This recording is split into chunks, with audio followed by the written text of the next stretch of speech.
बिस्मिल्लाहिर्रहमानिर्रहीम, अस्सलाम वालेकुम। प्रोग्राम मुकाबले के साथ मैं हूं सरवत वलीम। रऊफ क्लास्टा, आमिर मतीन साहब हमारे साथ मौजूद हैं। पैनमा का केस अपने फैसले की जानिब गामजन है। पीटीआई के वकील नईम बुखारी के भरपूर दलाइल, शरीफ खानदान के मुत्तज़ाद बयानात को भी मजीद वाज़े कर दिया गया। मौक़िफ़ में तज़ादात, बच्चों के कारोबार से माली फायदे, वज़ीर आज़म के लिए सवालात का फंदा मजीद फैला दिया गया। शेख रशीद भी दस्तावेजात की बजाय ईमान की ताकत से केस लड़ने में मसरूफ। और पैनमा का केस है, इसमें किसका पलड़ा भारी है, आने वाले दिनों में क्या नए मोड़ आ सकते हैं, आज की जो समाअत हुई इस पर अहम बातचीत करेंगे। इसके साथ साथ आपको यह भी बताएंगे कि साबिक सदर आसिफ अली जरदारी समेत पीपल्स पार्टी के सीनियर रहनुमा बिलावल भुट्टो के ऐलानात से नाला नजर आते हैं। पीपल्स पार्टी के अंदरूनी मामलात आखिर हैं क्या और खफा होने के पीछे क्या वजूहात हैं, इससे मुताल्लिक भी अहम तफसीलात आपके साथ शेयर करेंगे। प्रोग्राम के आखिरी हिस्से में आपको बताएंगे कि दफ्तर खारजा की बेगमात की एनजीओ की जानिब से अरबों रुपए का जो प्लॉट रूट्स मेरेनियम के सरबराह फैसल मुश्ताक को दिया गया था, उस स्कैंडल के हवाले से कि 1.5 साल गुजरने के बावजूद भी सेनेट की कमेटी अपना फैसला नहीं दे सकी। सेनेटर तला महमूद मुल्जिम की पार्टी बचाने के लिए सरगर्म है, जबकि सेनेटर राहीला मक्सी भी अपने दामाद की हिमायत में खुलकर सामने आ चुकी हैं। आज सेनेट की कमेटी में क्या हुआ ये तो आपको बताएंगे, और इसके साथ साथ चैनल 92 की भी बात करेंगे जो कि पंजाब हुकूमत के ज़ेरे अताब है। क्या पंजाब हुकूमत के जो इक़दामात है वो 92 न्यूज को घुटने टेकने पर मजबूर कर सकेंगे? इन इंतकामी कार्रवाइयों के पीछे मज़ीद क्या वजूहात हैं, ये भी आपके साथ शेयर करेंगे। क्लासेस अब आपसे शुरू करती हूँ। आज की समाअत थी, बड़ी इंपॉर्टेंट थी, लेकिन आज की समाअत में जब लंदन फ्लैट्स की बात आती तो ऐसा महसूस होता है वज़ीर आज़म ज़ेरे कफ़ालत है और बच्चे उनके खुद कफ़ील हैं। आज की समाअत पे आप क्या कहेंगे? मुझे याद आ रहा है, मैंने इसाक डार साहब पे एक खबर दी थी 2013 में। इनके गोशवारे में चेक कर रहा था। ज़रा ये कहानी थोड़ी सी ना पीछे लेके जाते हैं। ये जो खेल खेला जाता है ना बच्चों को कर्ज देने का, तोहफे देने का, उधार देने का, ये इसके पीछे इसाक डार साहब की उनकी समझदारी उनकी छुपी हुई है। उनका माइंड चलता जी। और डार साहब बड़े नाराज भी हो गए थे। फिर मेरी उन्होंने तहकीकात भी शुरू करवा दी थी, मेरे बैंक्स में जाना शुरू हो गए। तो मैंने कहीं से कोई प्लाट लिया हुआ था, कोई हाउसिंग सोसाइटी की, वहाँ भी गए थे, रसीदें वगैरह ड्राफ्ट वगैरह उन्होंने चेक करने शुरू किए थे जब वो डार साहब की मैंने कहानी बताई। सही। तो वो कहानी क्या थी कि डार साहब ने अपने गोशवारों में दिखाया हुआ था, 2013 की बात बता रहा हूँ, कि मेरा बेटा जो अली है उसको मैंने 41 करोड़ रुपए का मैंने कर्ज हसना दिया है। मैंने कहा ये क्या खेल खेला जा रहा है, क्योंकि मुझे ये बताया था उन्होंने उससे पहले कि जनाब कि मैं बहर पाकिस्तान से बहर था, वहाँ से रेमिटेंसेस थे तो वो मैं लेके आया था, मेरा ये वो पैसा था। भाई दुबई में पैसा पड़ा था तो वहीं दे देना था। पहले पाकिस्तान आप ले आए हैं, उसको आपने वाइट किया है, वाइट करने के बाद फिर आपने शो कर दिया जी 41 करोड़ रुपया मैंने अपने उसको बरखुरदार को दे दिया है। एसेट जी, और एसेट क्या दिखाए थे 55 करोड़ के, और उन्होंने उस साल इनकम टैक्स कितना दिया था 8 लाख रुपए, जिसके 55 करोड़ रुपए के एसेट 41 करोड़ रुपए का कर्जा बेटे को दे चुके हैं। इनकम टैक्स 8 लाख उस साल मैंने इस वो क्या कहते हैं कलम खुद ने 14 लाख रुपए मैंने टैक्स दिया था। डार साहब का बता रहा हूं कहानी उन्होंने। और इस साल के अगर गोशवारे देखें डार साहब के तो उसमें दावा किया गया है कि मेरे बेटे ने उसमें से 41 करोड़ में से 21 करोड़ रुपए मुझे वापस कर दिए। जरा खेल देखें। अब वो उनके एसेट अपने दिखाएं 70 करोड़ रुपए। ये खेल जो है ना कि कभी बच्चों को लोन दे दें, कभी उनसे ले लें, कभी वहां से लंदन से करोड़ों रुपए आ रहे हैं, ये सारी वही खेल खेला जा रहा है। ये इसाक डार साहब ही उनके सारी चीजें मैनेज करते हैं, वही देखते हैं। तो लिहाजा मैं हैरान हरगिज नहीं हुआ जब वो दिखाया गया कि मरियम नवाज को इतने तोहफे मिल रहे थे, इतने गिफ्ट्स मिल रहे थे। हुसैन नवाज जो हैं अपने अब्बा हजूर को इतने करोड़ों रुपए वो गिफ्ट भेज रहे थे। मियाँ साहब जो है डिपेंडेंट हैं उस पे हुसैन नवाज पे। मरियम नवाज साहब हैं वो वजीर आजम साहब पे डिपेंडेंट हैं। मतलब एक पूरा बाज दफा ना आप उस पर चकरा जाते हैं। इनकी कहानी अगर किसी वक्त सुने अब चकरा जाते हैं कि कौन किसकी कफालत कर रहा है, ये आपके लिए मुश्किल हो जाता है। एक चीज मैं छोटी सी बात करूंगा एक इसके साथ, वो एक होते क्वेश्चन ऑफ मोरालिटी। आज मैं किसी दोस्त के पास बैठा था, उन्होंने मुझे याद दिलाया कि मियाँ नवाज शरीफ साहब का इस इलेक्शन में ये पता क्या नारा था, हम यहाँ पे इक्तदार के लिए नहीं, यहाँ पे इकदार की सियासत करेंगे, इकदार वैल्यूज की। वाकई ऐसा हुआ? मैं दिल से कह रहा हूं, अगर आप ये कहें मैं झूठ नहीं बोल रहा, अगर मेरे बच्चों का, बेटी हो या बेटे का, इस तरह के मामलात अगर अदालतों में पूछे जा रहे हूं, नाम लेके एक पिन पॉइंट किया जा रहा है कि किसने क्या लिया, कहां से लिया, कैसे लिया, मेरा ख्याल है मॉरली तौर पर, और दुनिया में मॉरल ही हाई होते हैं, रूलिंग लीड के मॉरल्स होते हैं। आप हमें मैं नवाज शरीफ साहब जीत जाए केस, मैं कहता हूं उनके हक में फैसला आ जाए, अवाम की अदालत में एक जनरल परसेप्शन में, जनरल चीज़ों में वो ये वर्डिक्ट वो हार चुके हैं।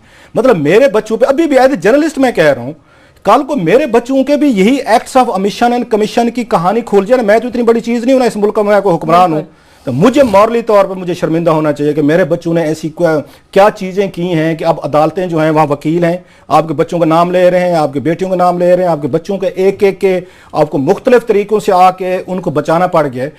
लाइफ में अगर आपके हाई मॉरल ग्राउंड नहीं है, पर्टिकुलरली अगर आपके वजीर आजम सदर किसी मुल्क का मैं कह रहा हूँ, तो मेरा ख्याल है आप अदालत से जीत भी जाएंगे ना, इससे फर्क नहीं पड़ता। भुट्टो साहब अदालत में हार गए थे ना, तो आज उनकी 30-40 साल बाद तो कौन विंडिकेटेड होते हैं? भुट्टो साहब विंडिकेट होते हैं कि वहां पे आपके मौलवी मुश्ताक साहब विंडिकेट होते हैं। सो बहुत सारे केस है, जुनैजो साहब को मैं बता सकता हूं, बहुत सारी और चीजें। जरूरी नहीं होता, मैं लास्ट कहूंगा, जरूरी नहीं होता कि जो केस आप अदालत से जीत जाएं 30 साल बाद अवाम भी आपको एंडोर्स करे। भुट्टो साहब वाला केस बता रहा हूं कि अदालत में हार गए थे, उनको फांसी लगी थी, उसके बाद उन्हीं की पार्टी को 3 दफा उन्होंने पावर में लेके आए हैं। सो मैं एक उस पर जरूर जाऊंगा, high moral ground ruling elite के लिए अहम होते हैं। आपके बच्चों के अगर acts of omission commission supreme court में खुल जाएं नामों के साथ, उसमें आप फिर लोन लिया, मेरा ख्याल है वो केस टू मी वो बेशक जीत जाए अदालत से, वो केस ये हार चुके हैं ये। ठीक है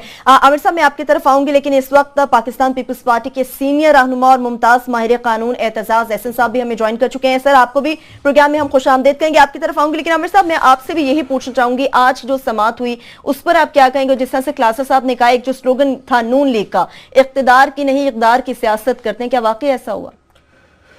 बिल्कुल, ये इस पे मैं अपने जज्बात का इजहार ज़रूर करूंगा, मगर मैं समझता हूँ कि इस वक्त चौधरी एतजाज एहसन साहब हमारे साथ हैं, तो इनकी प्रेजेंस का फ़ायदा उठाते हुए मैं इन पे सवाल शूट करता हूँ। अस्सलाम वालेकुम चौधरी साहब। अस्सलाम वालेकुम आमिर। बहुत बहुत शुक्रिया कि आपने अपनी गुनागू मसरूफियात में से हमारे लिए वक्त निकाला, और आज तो बड़ा ही ज़रूरी है कि अदालत में आप इस तरह के सारे बड़े केसेस करते रहे हैं, और ये शायद पहला वाहिद बड़ा केस है कि जिसके अंदर जिसका आप हिस्सा नहीं है, और हमारे लिए बड़ी तकलीफ है। मगर हम सोच रहे हैं कि इसके बावजूद आपकी एक इंडिपेंडेंट थोड़ी सी पोजीशन आ जाती है, इसलिए पूछ रहे हैं कि आप किधर देख रहे हैं ये केस जाता हुआ? आमिर, आज हकीकत में मेरा सारा दिन सुबह का हाई कोर्ट में गुजरा, और उसके बाद हमारा वो जो 7वां दिन था पार्टी की हफ्ता तासीस में, उसमें मैं मशगूल रहा, वहाँ मेरी तकरीर भी थी वहाँ। और मैं आपसे जो स्पेसिफिक सवाल कर लेता हूँ, क्योंकि आप इसको आज की प्रोसीडिंग्स को देख नहीं सके या पढ़ नहीं सके, उसके मुतालिक आज 2-3 चीजें क्लियर हो गई। एक ये कि पेशी रोजाना शुरू हो गई, और नून लीग ने भी कहा है कि जनाब इसको रोजाना सुना जाए, कि उनको भी नजर आ रहा है कि ये चीफ जस्टिस की रिटायरमेंट से वो भी इस केस का चाह रहे हैं कि पहले ही फरागत हो। एक ये चीज नजर आई। दूसरी जो मैं आपसे खास तौर पे पूछना चाह रहा हूँ कि इसमें जो ये एक साइंस है कि सलमान भट्ट साहब वो सिर्फ प्राइम मिनिस्टर को रिप्रेजेंट कर रहे हैं, अकरम शेख साहब बच्चों को कर रहे हैं, तो इसके पीछे क्या लीगल समझदारी है? आमिर, मैं कुछ इस बात पे आता हूँ, लेकिन रऊफ ने जो बात की है पहले मैंने वो सुनी है अभी, और वो मैं उस पे के बच्चों के नाम आ रहे हैं और रुसवाई हो रही है बच्चों के जरिए वजीर आजम की। मैं आपको हकीकत बताऊं, हकीकत ये है कि जो हुसैन नवाज ने फरवरी और मार्च में बयानात दिए थे मीडिया को, हुसैन नवाज ने अल्हम्दुलिल्लाह वाले वो जो थे, अल्हम्दुलिल्लाह ये भी फकीर का है, अल्हम्दुलिल्लाह ये मेरा है, और ट्रस्टी मेरी वालदा है, अल्हम्दुलिल्लाह ये मेरा है, और ट्रस्टी मेरी बहन है। पाकिस्तान के किसी बिजनेसमैन के बेटे ने ऐसा बयान दिया होता, वो बिजनेसमैन चाहे खुद बिलियनियर होता, अरबपति होता डॉलर्स में, उसके बेटे ने को या नैब ने या FIA ने उठा लेना था, उसको FBR के नोटिस होने थे, SCCP की तरफ से उसकी कंपनियों को नोटिस होते, हर तरह से उस पे जिंदगी और जमीन तंग कर दी गई होती सिर्फ उस बयान पे जो उसने दिया। तो ये तो जो रऊफ ने बात की, जो आप बात कर रहे हैं कि इस मामले में औलाद और वालिद का फर्क अगर बीच में डाल दिया जाए कि एक वकील उधर है एक वकील उधर है, ये कोई फर्क नहीं है। डीसीओ नहीं, सैकड़ों सिविल सर्वेंट, सरकारी मुलाजमीन पकड़े जाते रहे हैं इस मुल्क में। ये पीछे जरा कम हो गया है, पर पकड़े जाते रहे हैं अपने बच्चों की या बीवियों के नाम जायदादों पर। ये मियां नवाज शरीफ ने बिल्कुल दुरुस्त कहा था। मैं किसी स्क्रीन के सामने नहीं हूं, मुझे नहीं मालूम आपकी स्क्रीन पे क्या चल रहा है, पर अगर आपको उनके पहले जो उनका पहला खिताब था कौम को, वो गालिबन 11 अप्रैल को था, उसमें उन्होंने खुद कहा कि जो आदमी नाजायज दौलत रखता है मुल्क से बाहर, वो अपने नाम पे नहीं रखता। वो अपने नाम पे ना रखने से मुराद ये नहीं कि वो किसी जैद बकर के नाम पे रख देता। जैद बकर तो लेके भाग जाएगा। वो अपने नाम पे नहीं रखता, क्योंकि गूगल सर्च के आने से पहले और इस किस्म के सर्च इंजन के आने से पहले जो पिछले 10-15 साल की डेवलपमेंट है, आपको कागजों में ढूंढने पड़ते थे, तलाश करने पड़ते थे असल मालिक कागजों में, और रजिस्टरों में असल मालिक नहीं होता था। अब सर्चेस बहुत बेहतर हो गई हैं, अब असल मालिक भी पीछे से आ जाता है, मनी ट्रेल भी पता लग जाती है। ये उस वक्त की बात कर रहे हैं मियां नवाज शरीफ कि जब अगर इन्होंने पैसा बनाया है, अगर इन्होंने मिसाल के तौर पे लाहौर इस्लामाबाद मोटरवे में कमीशन खाया है, तो वो अपने नाम पे नहीं रखेंगे, क्योंकि मारूफ अंदाजे से जो ढूंढने वाला है, जासूस कोई इकोनॉमिक स्पाइस जो होते हैं, इन्वेस्टिगेटर्स, फोरेंसिक इन्वेस्टिगेटर्स, वो पहली मंजिल पे पहुंचेंगे कि मियां नवाज शरीफ का नाम है, रजिस्टरों के नाम ही नहीं है, तो वो टल जाएंगे।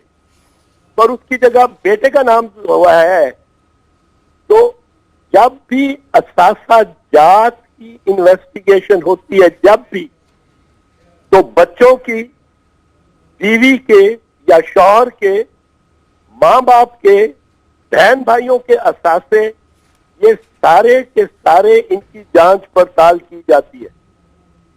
ये अलग अलग नहीं हो सकते। फर्ज करो 2 अरब रुपया बनाया है हुसैन नवाज ने, जिसमें से 74 करोड़ उसने बाप को अतिये के तौर पे, हदिये के तौर पे दे दिया है। अब 2 अरब रुपया जो बनाया है, तो बाप वजीर आजम है पाकिस्तान का, तो पहली सोच ये जाएगी कि ये बाप ने पैसा ठिकाने लगाया। बिल्कुल आप सही कह रहे हैं एतजाज से साहब कि पहली सोच यही जाती है कि जो पैसा गया है यकीनन बाप का इसमें अमल दखल होता है। एक ये भी बातें सुनने को आ रही हैं, जितने नए मोड़ आते जाएंगे, कमीशन के हवाले से भी इस केस को लेकर बात हो रही है। एक ब्रेक से वापस आएंगे, इसी केस से मुताल्लिक बात करेंगे। हमारे साथ होंगे।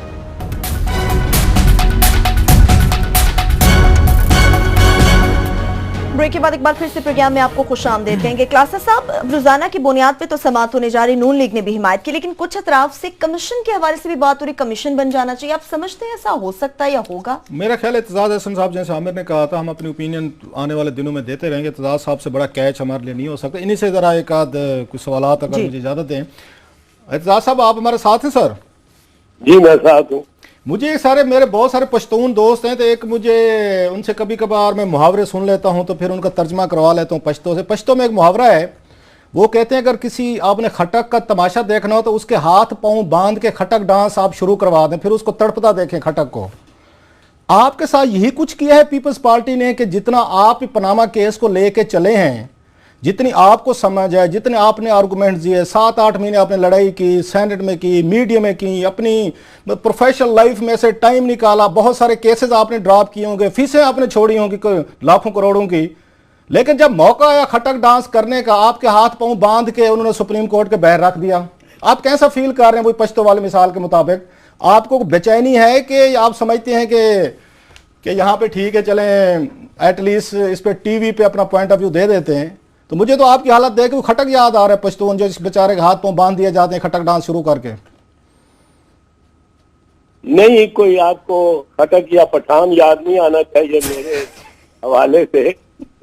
मैं इस बारे में जो पाकिस्तान पीपल्स पार्टी की पोजीशन रही है वो एक शुरू से असूल की बुनियाद पे रही है। आप उससे इत्तेफाक करें या ना करें ये आपकी मर्जी है, पर वो रही ये है कि हमने बड़ी मेहनत के साथ एक बिल बनाया, पनामा पेपर्स इंक्वायरी बिल। अगर आप उसको पढ़ें तो वो एक जामे कानून है और वो ऐसा कानून है जो हर वक्त आइंदा के लिए, हर किस्म के केस के लिए और ट्रेसिंग ऑफ एसेट्स के लिए, बिलखसूस मनी ट्रेल और एसेट्स को। मैं साहब आपकी सॉरी बात काट रहा हूं, आप माइंड ना कीजिएगा, लेकिन सवाल मेरे जहन, आपकी गुफ्तगू से मुझे लग रहा है कि आप सुप्रीम कोर्ट में चलने वाले केस से मुतमिन नहीं। आपका ख्याल है कि केस सुप्रीम कोर्ट में नहीं चलना चाहिए था, इसको पार्लियामेंट में बिल के जरिए, लॉ के जरिए हैंडल किया जाता था। So you are not satisfied के केस में कि सुप्रीम कोर्ट में केस क्यों गया है? आप दरअसल जब बीच में इंटरप्ट कर देते हैं ना, जो आपका इख्तियार है। Sorry sir, sorry. तो वो आप बात मुकम्मल नहीं होने देते, वो आपके सवाल का जवाब उसी में आ जाता अगर मैं 2-3 और जुमले बोल देता था। जी प्लीज सर, प्लीज और प्रोसीड। वो बड़े आसान जुमले हैं कि हमारा ये मौकफ रहा है कि जो TOR हमारे बिल में है उनको सुप्रीम कोर्ट की प्रोसीडिंग की बुनियाद बनाया जाए। अगर उसको बुनियाद बनाया जाता तो इस वक्त तक मामला इससे बहुत शफाफ हो गया होता।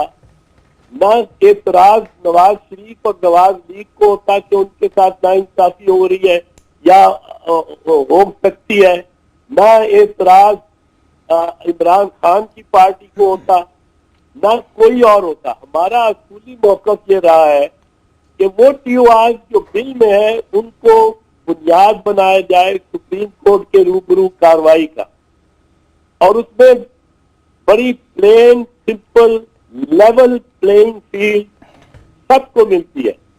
पर बहरहाल नहीं बनाया गया उसको, तो अब तो ये सूरत चल रही है, इसमें जजेस के पास बहुत ज्यादा लचक है इख्तियार की, इस्तेमाल की। वो चाहे तो इस केस को यूसुफ रजा गिलानी का केस बना दे, वो चाहे तो इस केस को 1993 की नवाज शरीफ की जजमेंट 1993 में जो असेंबली में की डिसोल्यूशन की दी थी वो बना दे। इस वक्त तो सुप्रीम कोर्ट के सामने कोई ज़ाब्ता नहीं है। अब वो इख्तियारात जिस तरह चाहे इस्तेमाल कर लें। इस बात को मेरे लिए भी मानना जरा मुश्किल है कि आप अदालत में पेश हो तो एक दिन जज कह रहे हैं ये अखबार आप ले आए सारे, इनमें पकौड़े बिकते हैं। पकौड़े तो मैंने सुप्रीम कोर्ट की जजमेंट के कागजात में भी बिकते देखे हैं बदकिस्मती से। तो ये इस किस्म की बातचीत ना वकील से हो, ना वकील कर सके, एक प्रॉपर प्रोसीडिंग हो। तो मेरा कोई खटक वाला आलम नहीं है। मैं बड़ी दिलचस्पी से देख रहा हूं। एक चीज जानता हूं कि कार्रवाई और प्रोसीडिंग कोई भी हो, पनामा पेपर इंक्वायरी बिल के तहत हो, फौजदारी कानून के तहत हो, ज़ाब्ता फौजदारी के तहत हो, एतजाज साहब मेरा तो एक मिनट एक जुमला खत्म ही कर रहा हूं जी। एक चीज बड़ी क्लियर है कि इसमें जवाब दे वजीर आजम ने होना है। हाँ, उनके बच्चों की जायदादें ज्यादा है, ये बारे सबूत वजीर आजम और उसके खानदान पे है। वैसे सिर्फ इस हद तक जी वो जो जज है वो दुरुस्त सिम चलते नजर आते हैं। अगर वो बारे सबूत उन्होंने बाद में फिर बदल दिया तो वो गलती पे होंगे। जी, आपने बड़ी कम्प्रिहेंसिवली इस पे अपना एनालिसिस दिया, लेकिन मेरा ये ख्याल था जिस पे मैं आपको खटक डांस की मिसाल दी थी कि अगर आप सुप्रीम कोर्ट में होते, जैसे आपने बताया है कि जी के आपने उस TORs भी बताए कि पनामा ये लॉ के हवाले से अगर की जाती, तो जमात इस्लामी भी वहाँ पे आइए अपना वकील लेके, आप बहुत बड़ा नाम है, बड़े वकील हैं, बड़े केसेस आपके क्रेडिट पे भी हैं, मतलब उसे डिसक्रेडिट भी हैं एक दो केसेस। आपकी प्रेजेंस, आपकी शमूलियत जो है वो quality of debate, quality of argument बेहतर करती है। मेरा सिर्फ ये कहना है क्योंकि आप इस केस को बेहतर समझते, सबसे ज्यादा एडवोकेसी जो है ये टीवी चैनल्स में या आपने किया या शेख रशीद ने किया, लोगों को एजुकेट किया है। आपकी प्रेजेंस, आपकी इन्वॉल्वमेंट, आपका वहां खड़े होना, ये क्वालिटी ऑफ डिबेट और शायद फैसला करने में मेरा ख्याल जजेस को मजीद आसानी होती है। मैं चौधरी साहब इसमें अगर ऐड कर दूं वो आपका बिल्कुल दुरुस्त है, मगर आपको भी पता है कि आपका जो प्रपोजल था, ड्राफ्ट था, वो कानून नहीं बनना था क्योंकि आप लोगों के पास अक्सरियत नहीं है। अब जबकि अदालत के पास ये आ गया और आप बेहतर मुझसे समझते हैं कि 184(3) के तहत उन्होंने सुओ मोटो के अंदर ये बेताशा, जिस तरह आपने अभी फरमाया, इख्तियारात दिए हुए हैं। आज जो था, आज उनका जजेस का जो उन्होंने चीज़ें मांगी हैं कि जनाब आप हमें पूरी मनी ट्रेल भी बताएं कि ये पैसे कैसे गए, ये कंपनियां कैसे बनाई, जिस तरह फरमा रहे हैं कि बारे सबूत का सारा इन पे डाला और इनसे मांगा है। तो इसके बाद आपको क्या लगता है कि ये यूसुफ रजा गिलानी की वाले केस की तरफ जा रहा है या 93 वाले केस की तरफ, जिसके अंदर नवाज शरीफ को की हुकूमत को, आम आदमी को शायद ना पता हो, बहाल कर दिया गया था और ये इल्जाम लगा था कि सिंध के वजीर आजम के साथ और सलूक होता है, पंजाब के वजीर आजम के साथ और सलूक होता है, लाहौर या लाड़काना। तो ये यूसुफ रजा गिलानी की तरफ जाता नजर आ रहा है या 93 की तरफ जाता नजर आ रहा है? और बीबी ने यह भी कहा था कि यह चमक का नतीजा है। एतजाज साहब, आपको तो याद ही होगा सर। जी, मैं पहले बात जो है वो कर लूं रऊफ ने जो की है, क्योंकि उनके जरा जुमलों में तंज का आंसर नहीं तंज नहीं है सर, आई एम सॉरी अगर इफ दैट्स अकीदत है और आपकी रिस्पेक्ट है, ऐसे तंज नहीं है सर। मुझे आप गुजारिश करने दें, अब प्लीज मुझे बोलने देना। आपने लंबे लंबे सवाल किए हैं। पहली बात तो ये है कि कोई वकील, शायद ही कोई वकील होगा जो ये ना समझता हो कि मैं अगर वहां पेश हो रहा होता तो मैं तो ये भी कर लेता, वो भी कर लेता, वो भी कर लेता। मैं जब इफ्तिखार मोहम्मद चौधरी का केस 13 जजेस के सामने लड़ रहा था तो पहले 1 महीने तो उन्होंने मेरे पांव जमीन पे लगने ही नहीं दिए कि मेंटेनेबल ही कैसे है। वो फिर आहिस्ता आहिस्ता आहिस्ता आहिस्ता केस बना। वो जब पांव जमीन पे नहीं लगते थे तो रोज मुझे हामिद खान बना दिया जाता था। पर you have to stick it out. अब ये मैं नहीं कहता हूं कि मैं बहुत बड़ा वकील हूं, ये आपने दुरुस्त फरमाया है। रासरा साहब के कई केसेस में मैं नाकाम भी रहा हूं। बेनजीर शहीद की असेंबली को बहाल कराने में नवाज शरीफ के फैसले की नजीर के तहत वहां वकील कामयाब हुआ, जहां मैं नाकाम हुआ। यूसुफ रजा गिलानी को बचाने के लिए केस में मैं नाकाम हुआ। मैं यूसुफ रजा का भी वकील था, तो केसेस हारे भी है। पर जहां तक आमिर का सवाल है, इसको मैं सीरियसली लेता हूं, वो ये है कि ये इस वक्त क्योंकि जाब्ता फ्लेक्सिबल है 184(3) का, उसके तहत एक दिन लगेगा कि अदालत यूसुफ रजा गिलानी के फैसले की तरफ जा रही है, दूसरे दिन 2 जजेस कोई रिमार्क दे देंगे तो लगेगा 1993 वाले में जा रही है।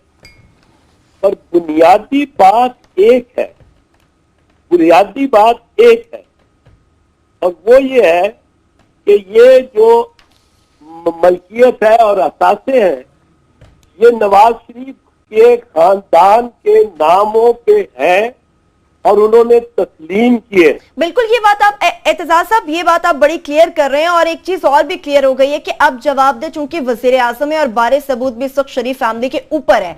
एक छोटी सी ब्रेक का वक्त हो गया, ब्रेक से वापस आएंगे, आप हमारे साथ ही रहिए। पैनेमा केस के हवाले से मजीद गुफ्तगू को आगे बढ़ाएंगे, हमारे साथ रहिए।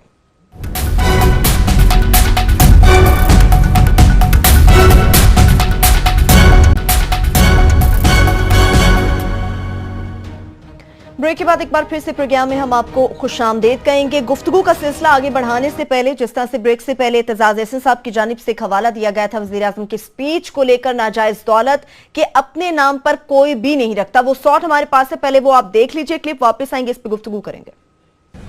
मैं सिर्फ इतना कहूंगा कि करप्शन या नाजायज जराए से दौलत जमा करने वाले ना तो अपने नाम पे कंपनियां रखते हैं और ना ही अपने असासे अपने नाम पर रखते हैं। ये क्लिप हमने दिखा दिया। आमिर साहब, अब आप क्या कहेंगे जिस तरह से एतजाज साहब ने बात ये की थी? बिल्कुल चौधरी साहब इसके ऊपर अपना इन्होंने जिक्र किया, हमने ढूंढ के वो क्लिप दिखा दिया। ये तो इस पे चौधरी साहब की कमेंट्स लेंगे। चौधरी साहब, मैं साथ में चाह रहा हूँ कि ये जो दूसरे यहाँ पे इशू आ जाता है और कि एक वजीर आजम का केस वो अलहदा कर रहे हैं और बच्चों का अलहदा कर रहे हैं, तो ये बड़ी उससे लिंक्ड है। मैं एक और 2-4 रोज से हम यहाँ पे जिक्र कर रहे हैं और मैं एक्सपेक्ट कर रहा था कि शायद पीटीआई के लॉयर्स ये दिखाएं कि वाकयाती शहादत जिसे कहा जाता है या वाकयाती सर्कमस्टेंशियल एविडेंस, सबूत, वो एक हमें भी नजर आया, एक नॉन लॉयर को भी नजर आया कि जनाब ये जिसमें कि प्राइम मिनिस्टर ने अपने इख्तियारात का गलत इस्तेमाल करने का एक आ सकता है कि उसमें उन्होंने जिक्र किया खत के अंदर कतरी के, वो कतर से हमारा जो है कारोबारी राब्ते रहे हैं 1980 से और हमने उनको बड़ा पैसा दिया जो इन्वेस्ट किया। तो हमने ये डॉक्यूमेंट्स इस वक्त एजाज साहब दिखा रहे हैं जिसके अंदर रेडको कंपनी जो है उसका एक तो दिखाया गया कि सैफुर रहमान साहब पार्टनर हैं हमद बिन जासिम के जो बेटे हैं जासिम के, सो उस खानदान से खानदानी रवाबत रेडको के हैं। और 1993 के रेडको की वेबसाइट से दिखा रहे हैं कि पंजाब हाउस उन्होंने बनाया, फिर ये कलर कहार से आगे जो पुल है फॉर एग्जांपल, वो मोटरवे के जो प्रोजेक्ट्स हैं वो उन्होंने बनाए। तो ये एक इशू बन सकता है कि 93-95 में जब ये फ्लैट लिए गए तो जनाब ये उस वक्त ये प्रोजेक्ट जो है वजीर आजम ने पास किए और अपने पार्टनर के पार्टनर को, जिसको फ्रंट मैन भी कहा जा सकता है, उनको दिए गए। तो ये मुझे कहीं चौधरी साहब नजर नहीं आई ये चीज उनके केस में। आप समझते हैं कि ये एविडेंस हो सकता है? ये देखें आमिर, ये बात तो वजीर आजम ने पहले ये बतानी है कि जो 1980 में जो भी इन्वेस्टमेंट, 80 के अशरे में जो भी इन्वेस्टमेंट उन्होंने दुबई में की, वो स्टील मिल में की या प्रॉपर्टी की बिजनेस में की खानी फैमिली के साथ, वो उन्होंने वो पैसे बाहर कैसे लेके गए? जाहिर है अगर रेडको ने बिजनेस की हुई है तो रेडको तो वजीर आजम के साथ मुंसलिक नहीं है, सिवाय सियासी तौर पे या बदनुमानी के तौर पे उसको फेवर देने के हवाले से सैफुर रहमान थे।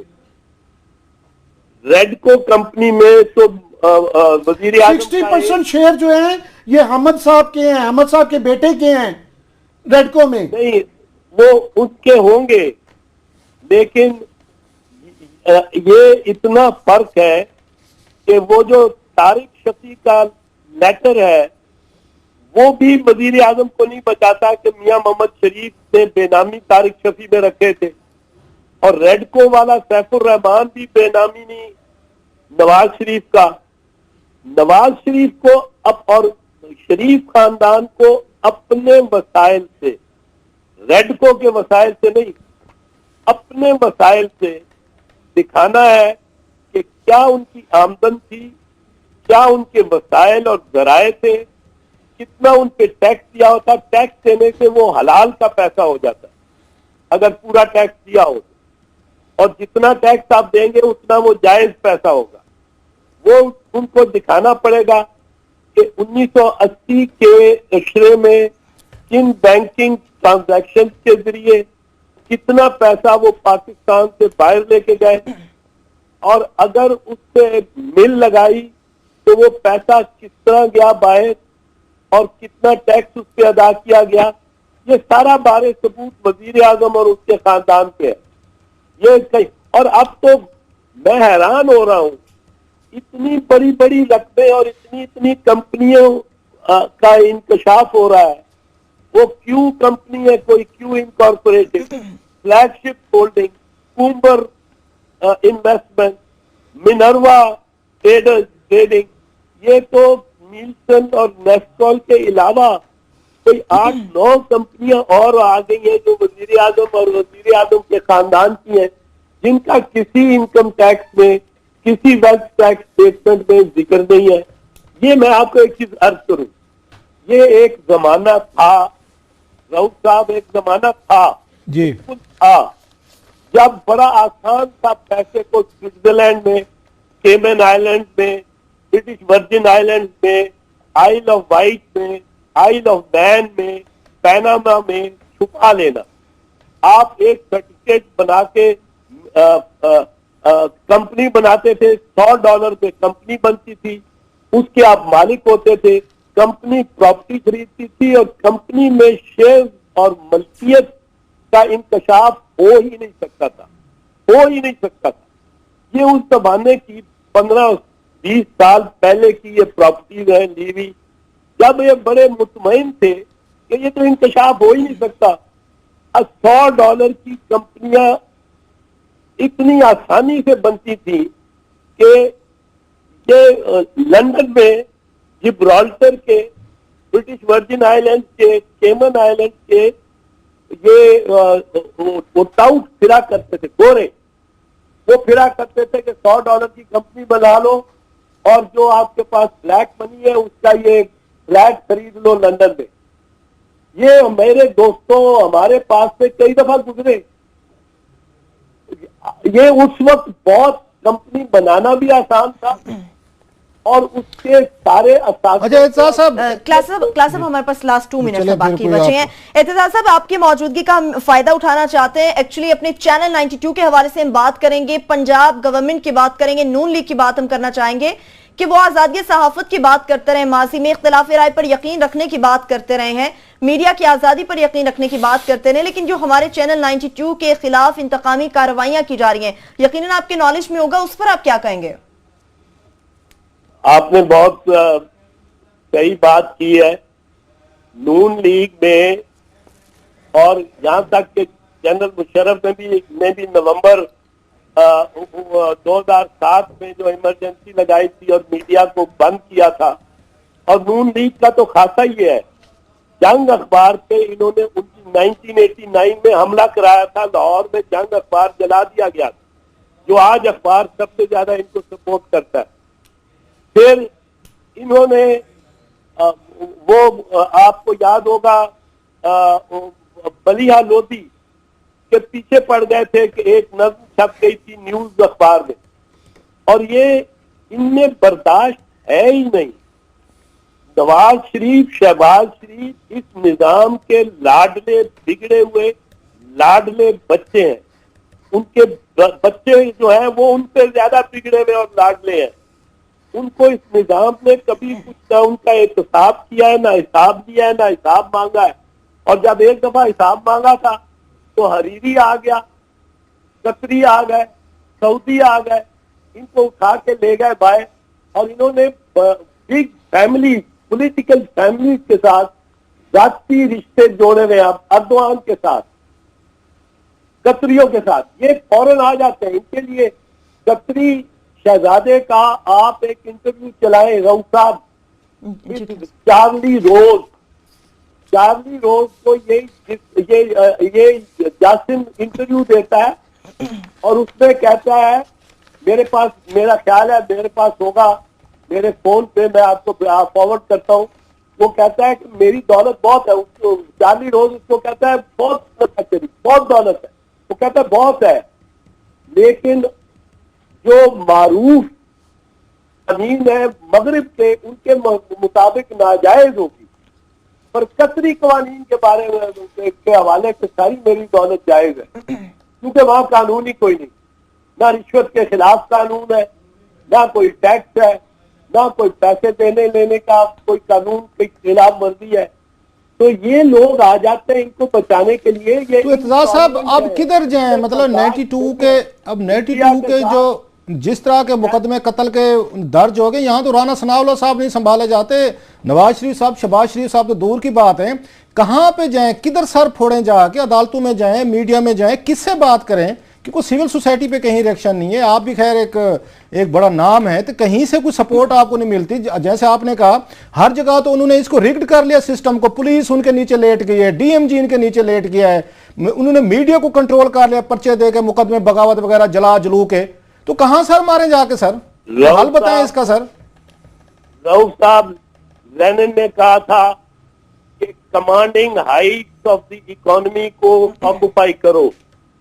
Commanding Heights of the economy यानी स्टेट बैंक को कमांडिंग हाइट है, अदालतों को कमांडिंग हाइट है, रेगुलेटर्स जो इकोनॉमी के रेगुलेटर्स है, एससीसीपी हो गया। ये एतजाज है साहब, बिल्कुल आपने बजा फरमाया। चूंकि हमारे प्रोग्राम का वक्त खत्म हो चुका है, इंतकामी कार्य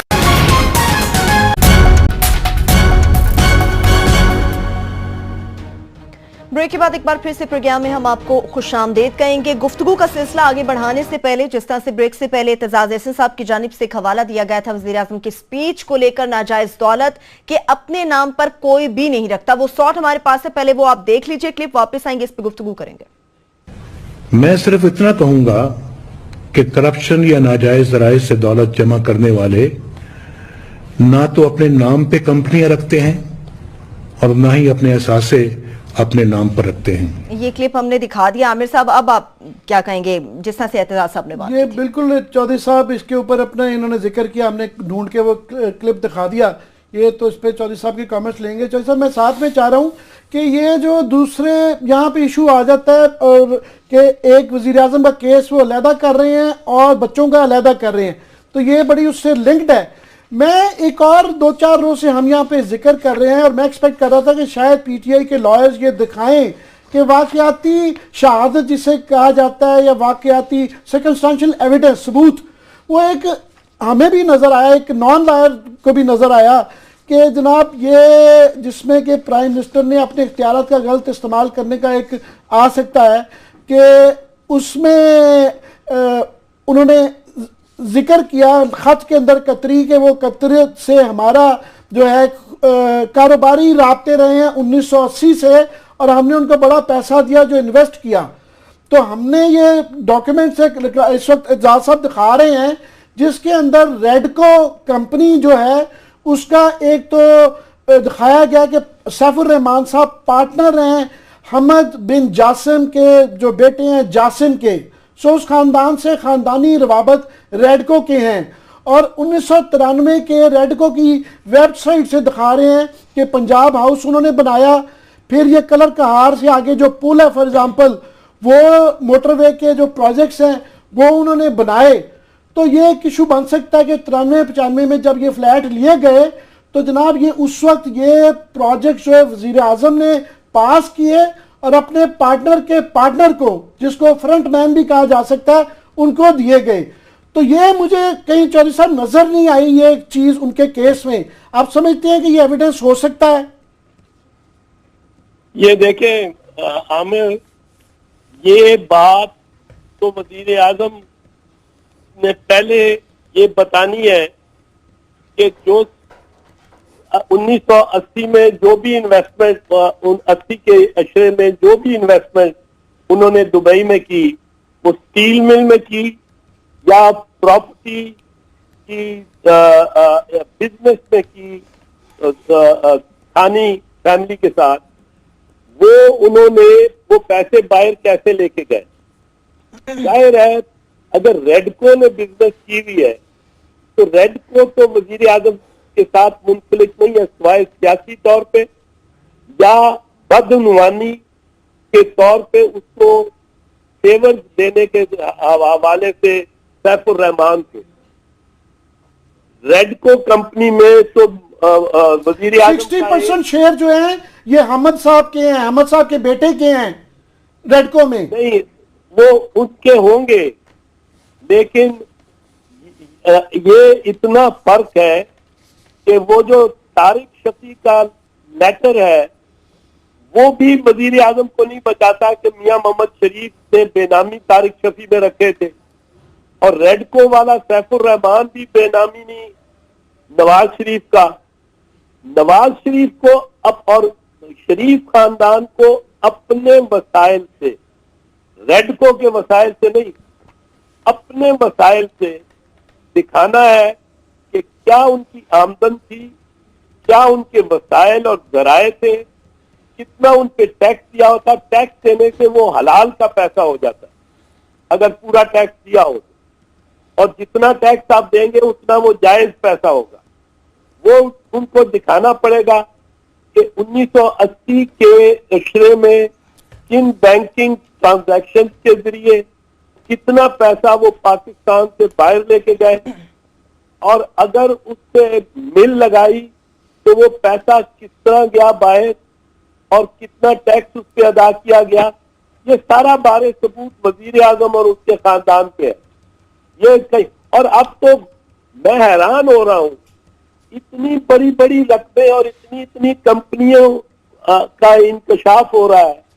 वो क्यू कंपनी है, कोई Q incorporated, flagship holding, Coomber investment, Minerva trading, ये तो नीलसन और नेस्कॉल के अलावा कोई 8-9 कंपनियां और आ गई हैं जो वजीर आजम और वजीर आजम के खानदान की हैं, जिनका किसी इनकम टैक्स में, किसी वेल्थ टैक्स स्टेटमेंट में जिक्र नहीं है। ये मैं आपको एक चीज अर्ज करूं, ये एक जमाना था राउत साहब, एक जमाना था जी था जब बड़ा आसान था पैसे को स्विट्जरलैंड में, केमन आइलैंड में, ब्रिटिश वर्जिन आइलैंड में, आइल ऑफ वाइट में, आइल ऑफ मैन में, पैनामा में छुपा लेना। आप एक सर्टिफिकेट बना के कंपनी बनाते थे, $100 पे कंपनी बनती थी, उसके आप मालिक होते थे, कंपनी प्रॉपर्टी खरीदती थी और कंपनी में शेयर और मल्कियत का इंकशाफ हो ही नहीं सकता था, हो ही नहीं सकता था। ये उस जमाने की 15-20 साल पहले की ये। बिस्मिल्लाहिर्रहमानिर्रहीम, अस्सलाम वालेकुम। प्रोग्राम मुकाबिल के साथ मैं हूं सरवत वलीम। रऊफ क्लास्टा, आमिर मतीन साहब हमारे साथ मौजूद हैं। पैनेमा का केस अपने फैसले की जानिब गामजन है। पीटीआई के वकील नईम बुखारी के भरपूर दलाइल, शरीफ खानदान के मुतज़ाद बयानात को भी मजीद वाज़ेह कर दिया गया। मौक़िफ़ में तज़ादात, बच्चों के कारोबार से माली फायदे, वज़ीर आज़म के लिए सवालात का फंदा मजीद फहरा दिया गया। शेख रशीद भी दस्तावेजात की बजाय ईमान की ताकत से केस लड़ने में मसरूफ। और पैनेमा का केस है, इसमें किसका पलड़ा भारी है, आने वाले दिनों में क्या नए मोड़ आ सकते हैं, आज की जो समाअत हुई इस पर अहम बातचीत करेंगे। इसके साथ साथ आपको यह भी बताएंगे कि साबिक सदर आसिफ अली जरदारी समेत पीपल्स पार्टी के सीनियर रहनुमा बिलावल भुट्टो के ऐलानात से नाला नजर आते हैं। पीपल्स पार्टी के अंदरूनी मामलात आखिर हैं क्या और खफा होने के पीछे क्या वजूहात हैं, इससे मुताल्लिक भी अहम तफसीलात आपके साथ शेयर करेंगे। प्रोग्राम के आखिरी हिस्से में आपको बताएंगे कि दफ्तर खारजा की बेगमात की एनजीओ की जानिब से अरबों रुपए का जो प्लॉट रूट्स मिलेनियम के सरबराह फैसल मुश्ताक को दिया गया था, उस स्कैंडल के हवाले से कि 1.5 साल गुजरने के बावजूद भी सेनेट की कमेटी अपना फैसला नहीं दे सकी। सेनेटर तला महमूद मुल्जिम की पार्टी बचाने के लिए सरगर्म है, जबकि सेनेटर राहीला मक्सी भी अपने दामाद की हिमायत में खुलकर सामने आ चुकी हैं। आज सेनेट की कमेटी में क्या हुआ ये तो आपको बताएंगे, और इसके साथ साथ चैनल 92 की भी बात करेंगे जो कि पंजाब हुकूमत के ज़ेरे अताब है। क्या पंजाब हुकूमत के जो इक़दाम है वो 92 न्यूज को घुटने टेकने पर मजबूर कर सकेंगे? इन इंतकामी कार्रवाइयों के पीछे मज़ीद क्या वजूहात हैं, ये भी आपके साथ शेयर करेंगे। क्लासेस अब आपसे शुरू करती हूँ। आज की समाअत थी, बड़ी इंपॉर्टेंट थी, लेकिन आज की समाअत में जब लंदन फ्लैट्स की बात आती तो ऐसा महसूस होता है वज़ीर आज़म ज़ेरे कफ़ालत है और बच्चे उनके खुद कफील हैं। आज की समाअत पे आप क्या कहेंगे? मुझे याद आ रहा है, मैंने इसाक डार साहब पे एक खबर दी थी 2013 में, इनके गोशवारे में चेक कर रहा था। ज़रा ये कहानी थोड़ी सी ना पीछे लेके जाते हैं, ये जो खेल खेला जाता है ना बच्चों को कर्ज देने का, तोहफे देने का, उधार देने का, ये इसके पीछे इसाक डार साहब की उनकी समझदारी उनकी छुपी हुई है, उनका माइंड चलता जी। है। और डॉक्टर साहब बड़े नाराज भी हो गए थे, फिर मेरी उन्होंने तहकीकात भी शुरू करवा दी थी, मेरे बैंक्स में जाना शुरू हो गए, तो मैंने कहीं से कोई प्लाट लिया हुआ था, कोई हाउसिंग सोसाइटी की, वहाँ भी गए थे, रसीदें वगैरह ड्राफ्ट वगैरह उन्होंने चेक करने शुरू किए थे जब वो डॉक्टर साहब की मैंने कहानी बताई। सही सही। तो वो कहानी क्या थी कि डॉक्टर साहब ने अपने गोशवारों में दिखाया हुआ था, 2013 की बात बता रहा हूँ, कि मेरा बेटा जो अली है उसको मैंने 41 करोड़ रुपए का मैंने कर्जे हंसना दिया है। मैंने कहा ये क्या खेल खेला जा रहा है, क्योंकि मुझे ये बताया था उन्होंने उससे पहले कि जनाब कि मैं बहर पाकिस्तान से बहर था, वहाँ से रेमिटेंसेस थे तो वो मैं लेके आया था, मेरा ये वो पैसा था। भाई दुबई में पैसा पड़ा था तो वहीं दे देना था, पहले पाकिस्तान आप ले आए हैं, उसको आपने वाइट किया है, वाइट करने के बाद फिर आपने शो कर दिया जी 41 करोड़ रुपया मैंने अपने उसको बरखुरदार को दे दिया है एसेट की मद में। जी, और एसेट क्या दिखाए थे 55 करोड़ के, और उन्होंने उस साल इनकम टैक्स कितना दिया था 8 लाख रुपए, जिसके 55 करोड़ रुपए के एसेट 41 करोड़ रुपए का कर्जा बेटे को दे चुके हैं, इनकम टैक्स 8 लाख। उस साल मैंने इस वो क्या कहते हैं कलम खुद ने 14 लाख रुपए मैंने टैक्स दिया था। डार साहब का बता रहा हूं कहानी, उन्होंने 8 और इस साल के अगर गोशवारे देखें डार साहब के तो उसमें दावा किया गया है कि मेरे बेटे ने उसमें से 41 करोड़ में से 21 करोड़ रुपए मुझे वापस कर दिए हैं। जरा खेल देखें, अब वो उनके एसेट अपने दिखाएं 70 करोड़ रुपए। ये खेल जो है ना कि कभी बच्चों को लोन दे दें, कभी उनसे ले लें, कभी वहां से लंदन से करोड़ों रुपए आ रहे हैं, ये सारी वही खेल खेला जा रहा है। ये सागदार साहब ही उनके सारी चीजें मैनेज करते हैं, वही देखते हैं। तो लिहाजा मैं हैरान हरगिज नहीं हुआ जब वो दिखाया गया कि मरियम नवाज को इतने तोहफे मिल रहे थे, इतने गिफ्ट्स मिल रहे थे, हुसैन नवाज जो हैं अपने अब्बा हजूर को इतने करोड़ों रुपए वो गिफ्ट भेज रहे थे, मियाँ साहब जो है डिपेंडेंट हैं उस पे हुसैन नवाज पे, मरियम नवाज साहब हैं वो वजीर आजम साहब पे डिपेंडेंट है। मतलब एक पूरा बाज दफा ना आप उस पर चकरा जाते हैं। इनकी कहानी अगर किसी वक्त सुने आप चकरा जाते हैं कि कौन किसकी कफालत कर रहा है, ये आपके लिए मुश्किल हो जाता है। एक चीज मैं छोटी सी बात करूंगा एक इसके साथ, वो एक होते क्वेश्चन ऑफ मोरालिटी। आज मैं किसी दोस्त के पास बैठा था, उन्होंने मुझे याद दिलाया कि मियां नवाज शरीफ साहब का इस इलेक्शन में ये पता क्या नारा था, हम यहाँ पे इक्तदार के लिए नहीं, यहाँ पे इकदार की सियासत करेंगे, इकदार वैल्यूज की। वाकई ऐसा हुआ? मैं दिल से कह रहा हूं, अगर आप ये कहें मैं झूठ नहीं बोल रहा, अगर मेरे बच्चों का, बेटी हो या बेटे का, इस तरह के मामलात अगर अदालतों में पूछे जा रहे हूं, नाम लेके एक एक पिन पॉइंट किया जा रहा है कि किसने क्या लिया, कहां से लिया, कैसे लिया, मेरा ख्याल है मॉरली तौर पर, और दुनिया में मॉरल ही हाई होते हैं, मतलब रूलिंग लीड के मॉरल्स होते हैं। आप हमें मैं नवाज शरीफ साहब जीत जाए केस, मैं कहता हूं उनके हक में फैसला आ जाए, अवाम की अदालत में एक जनरल परसेप्शन में, जनरल चीजों में वो ये वर्डिक्ट वो हार चुके हैं।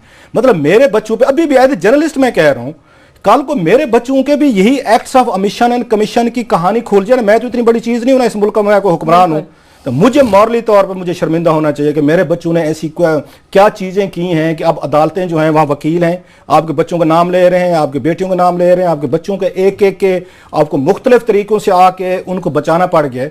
लाइफ में अगर आपके हाई मॉरल ग्राउंड नहीं है, पर्टिकुलरली अगर आपके वजीर आजम सदर किसी मुल्क का मैं कह रहा हूं, तो मेरा ख्याल है आप अदालत से जीत भी जाएंगे ना, इससे फर्क नहीं पड़ता। भुट्टो साहब अदालत में हार गए थे ना, तो आज उनकी 30-40 साल बाद तो कौन विंडिकेटेड होते हैं? भुट्टो साहब विंडिकेट होते हैं कि वहां पे आपके मौलवी मुश्ताक साहब विंडिकेट होते हैं। सो बहुत सारे केस है, जुनैजो साहब को मैं बता सकता हूं, बहुत सारी और चीजें। जरूरी नहीं होता, मैं लास्ट कहूंगा, जरूरी नहीं होता कि जो केस आप अदालत से जीत जाएं 30 साल बाद अवाम भी आपको एंडोर्स करे। भुट्टो साहब वाला केस बता रहा हूं कि अदालत में हार गए थे, उनको फांसी लगी थी, उसके बाद उन्हीं की पार्टी को 3 दफा उन्होंने पावर में लेके आए हैं। सो मैं एक उस पर जरूर जाऊंगा, high moral ground ruling lead के लिए अहम होते हैं। आपके बच्चों के अगर acts of omission commission supreme court में के कागजात में भी बिकते देखे हैं बदकिस्मती से, तो ये इस किस्म की बातचीत ना वकील से हो, ना वकील कर सके, एक प्रॉपर प्रोसीडिंग हो।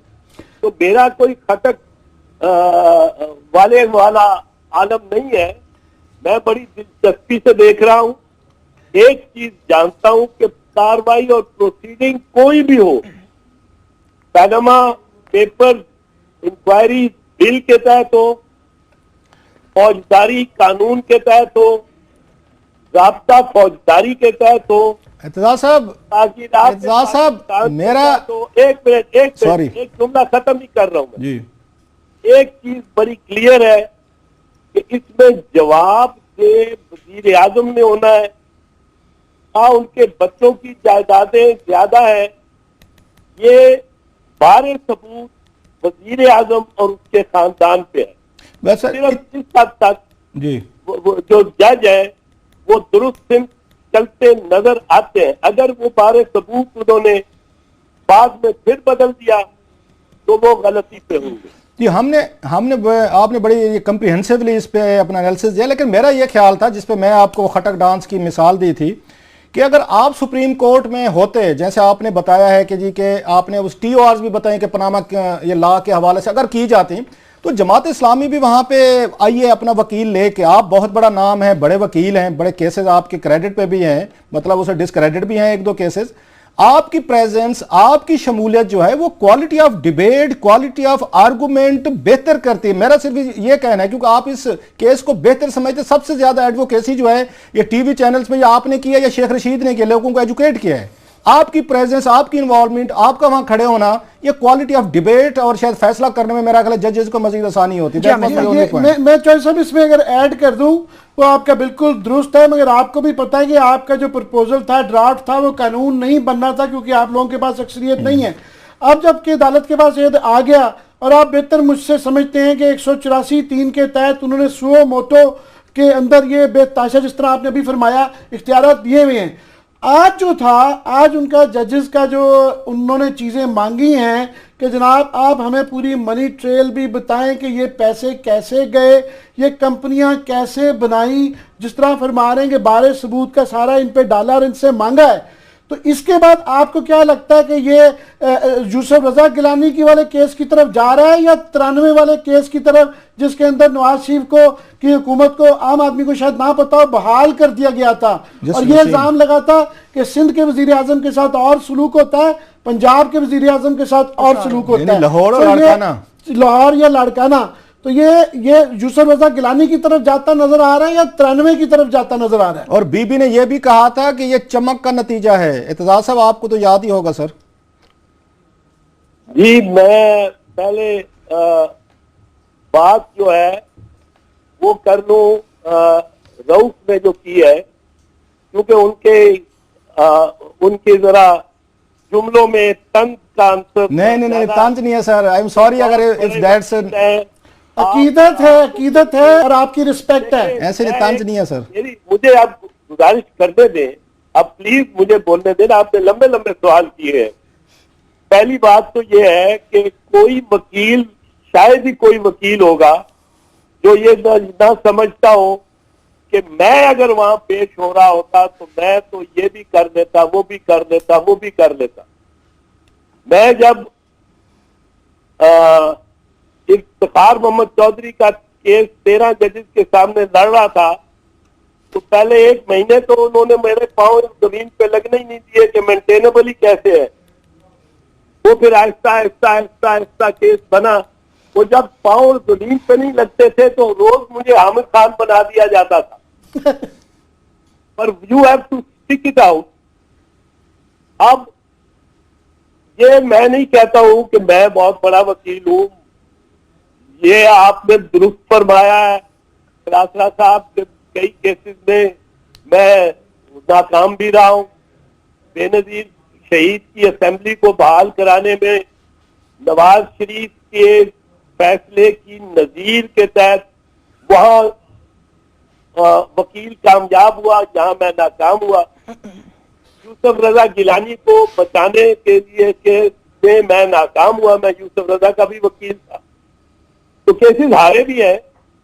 पर जहां तक आमिर का सवाल है, इसको मैं सीरियसली लेता हूं, वो ये है कि ये इस वक्त क्योंकि जाब्ता फ्लेक्सिबल है 184(3) का, उसके तहत एक दिन लगेगा कि अदालत यूसुफ रजा गिलानी के फैसले की तरफ जा रही है, दूसरे दिन 2 जजेस कोई रिमार्क दे देंगे तो लगेगा 1993 वाले में जा रही है।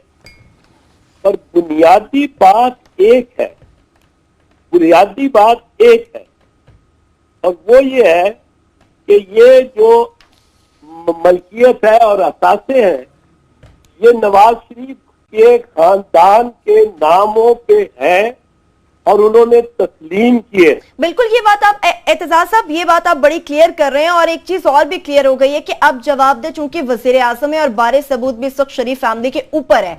एक छोटी सी ब्रेक का वक्त हो गया, ब्रेक से वापस आएंगे, आप हमारे साथ ही रहिए। पैनामा केस के हवाले से मजीद गुफ्तगू को आगे बढ़ाएंगे, हमारे साथ रहिए।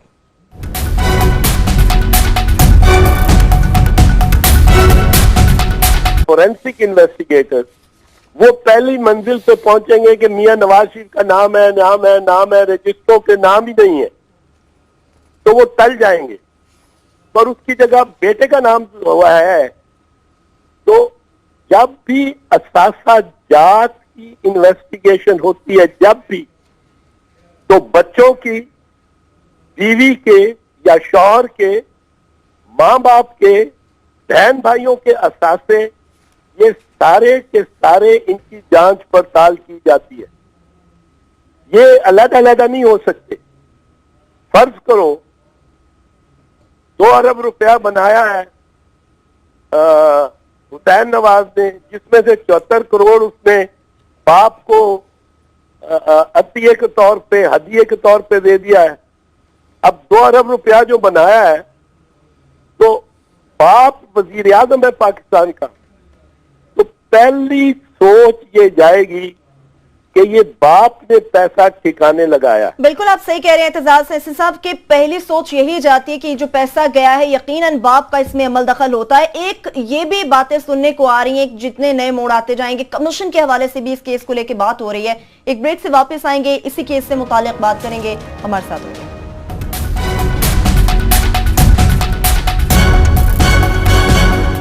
ब्रेक के बाद एक बार फिर से प्रोग्राम में आपको खुशामदीद कहेंगे। क्लासा साहब, रोजाना की बुनियाद पे तो समाअत होने जा रही, नून लीग ने भी हिमायत की, लेकिन कुछ अतराफ से कमीशन के हवाले से भी बात हो रही, कमीशन बन जाना चाहिए। आप समझते हैं ऐसा हो सकता है या होगा? मेरा ख्याल है एतजाज एहसन साहब, जैसे आमिर ने कहा था, हम अपनी ओपिनियन आने वाले दिनों में देते रहेंगे। एतजाज साहब से बड़ा कैच हमारे लिए नहीं हो सकता। इन्हीं से जरा एक आध कुछ सवालात अगर मुझे इजाजत दें। एतजाज साहब, आप हमारे साथ हैं? सर जी मैं साथ हूँ।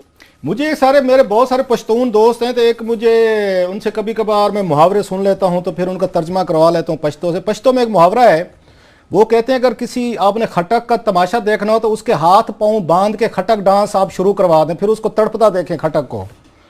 आपके साथ यही कुछ किया है पीपल्स पार्टी ने कि जितना आप पनामा केस को लेके चले हैं, जितनी आपको समझ है, जितने आपने आर्गूमेंट दिए, 7-8 महीने आपने लड़ाई की, सेनेट में की, मीडिया में की, अपनी प्रोफेशनल लाइफ में से टाइम निकाला, बहुत सारे केसेस आपने ड्रॉप किए होंगे, फीसें आपने छोड़ी होंगी लाखों करोड़ों की, लेकिन जब मौका आया खटक डांस करने का, आपके हाथ पांव बांध के उन्होंने सुप्रीम कोर्ट के बाहर रख दिया। आप कैसा फील कर रहे हैं? वही पश्तो वाली मिसाल के मुताबिक आपको बेचैनी है कि आप समझते हैं कि यहाँ पे ठीक है, चलें एटलीस्ट इस पे टीवी पे अपना पॉइंट ऑफ व्यू दे देते हैं? तो मुझे तो आपकी हालत देख के वो खटक याद आ रहा है, पश्तून जो इस बेचारे के हाथ पांव बांध दिए जाते हैं खटक डांस शुरू करके। नहीं, कोई आपको खटक या पठान याद नहीं आना चाहिए मेरे हवाले से। मैं इस बारे में जो पाकिस्तान पीपल्स पार्टी की पोजीशन रही है, वो एक शुरू से असूल की बुनियाद पे रही है।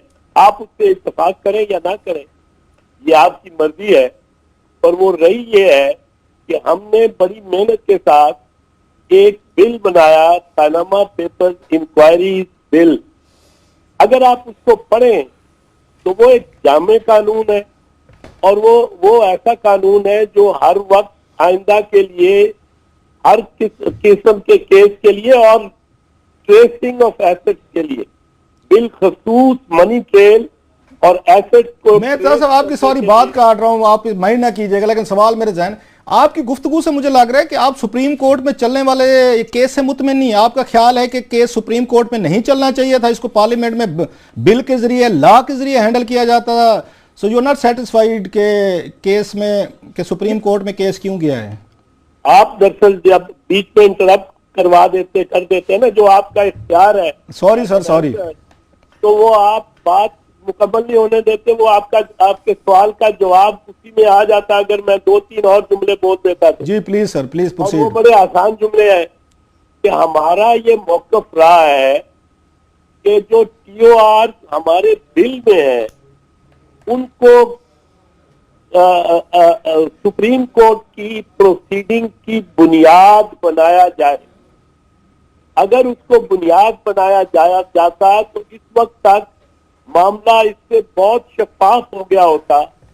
न एतराज नवाज शरीफ और नवाज लीग को होता कि उनके साथ नाइंसाफी हो रही है या हो सकती है, न एतराज इमरान खान की पार्टी को होता, न कोई और होता। हमारा असूली मौक़िफ़ ये रहा है कि वो TOR जो बिल में है उनको बुनियाद बनाया जाए सुप्रीम कोर्ट के रूबरू कार्रवाई का, और उसमें बड़ी plain simple level playing field सबको मिलती है, पर बहरहाल नहीं बनाया गया उसको।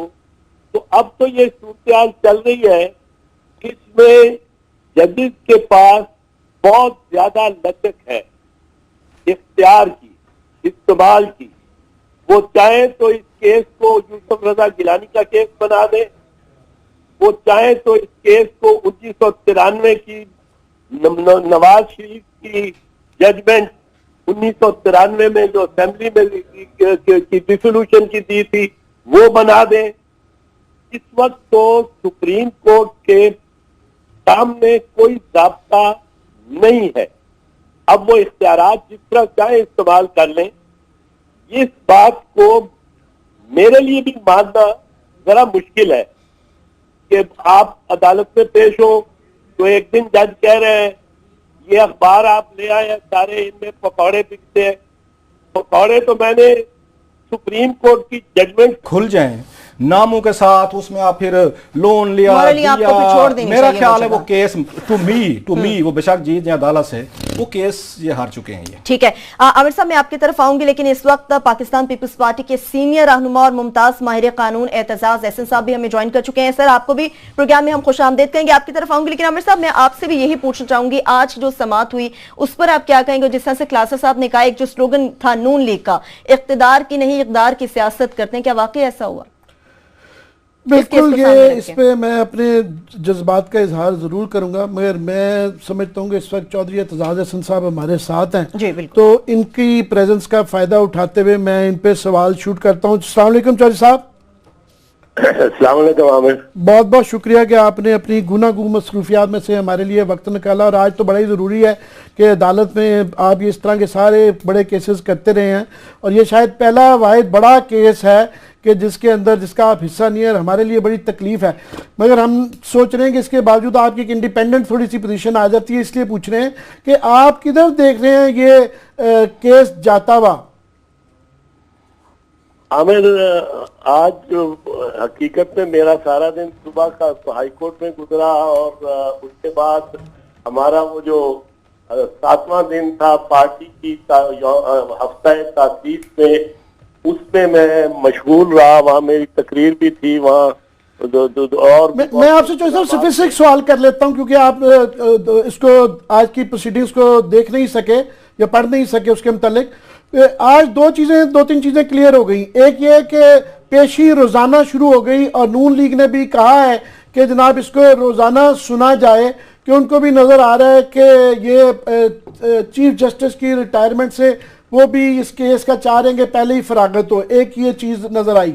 दूसरी जो मैं आपसे खास तौर पे पूछना चाह रहा हूँ कि इसमें जो ये एक साइंस है कि सलमान भट्ट साहब वो सिर्फ प्राइम मिनिस्टर को रिप्रेजेंट कर रहे हैं, अकरम शेख साहब बच्चों को कर रहे हैं, तो इसके पीछे क्या लीगल समझदारी है?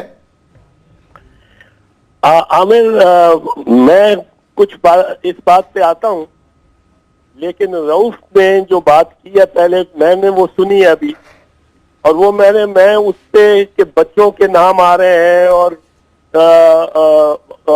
रुसवाई हो रही है बच्चों के जरिए वजीर आजम की। मैं आपको हकीकत बताऊं, हकीकत ये है कि जो हुसैन नवाज ने फरवरी और मार्च में बयानात दिए थे मीडिया को, हुसैन नवाज ने अल्हम्दुलिल्लाह वाले वो जो थे, अल्हम्दुलिल्लाह ये भी फकीर का है, अल्हम्दुलिल्लाह ये मेरा है, और ट्रस्टी मेरी वालदा है, अल्हम्दुलिल्लाह ये मेरा है, और ट्रस्टी मेरी बहन है। पाकिस्तान के किसी बिजनेसमैन के बेटे ने ऐसा बयान दिया होता, वो बिजनेसमैन चाहे खुद बिलियनियर होता, अरबपति होता डॉलर्स में, उसके बेटे ने को या नैब ने या एफआईए ने उठा लेना था, उसको एफबीआर के नोटिस होने थे, एससीसीपी की तरफ से उसकी कंपनियों को नोटिस होते, हर तरह से उस पर जिंदगी और जमीन तंग कर दी गई होती सिर्फ उस बयान पे जो उसने दिया।